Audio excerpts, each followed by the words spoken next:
Zašto pazi kojeg vuka hraniš? Unutar ove knjige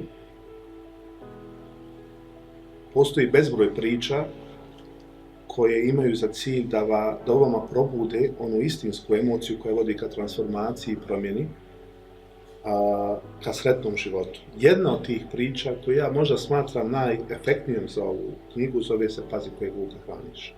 I riječ je o prastaroj knjizi i priči Cherokee Indijanaca u kojem najstariji poglavica najmlađem pripadniku plemena priča priču po kojoj se u svakom čovjeku, svakog dana vodi bitka koja nalikuje bitki između dva vuka.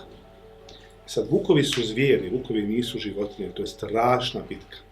Jedan vuk predstavlja sve ono što je dobro.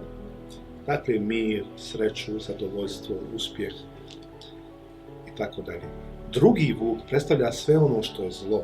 Dakle, zavist, ljubomoru, mržnju, nezadovoljstvo i sve ove današnje moderne bolesti. I taj sad mali dječak pita poglavicu, a koji vuk na kraju pobjedi u toj bitci? I poglavica mu odgovori, pobjeđuje uvijek onaj vuk kojeg ti hraniš.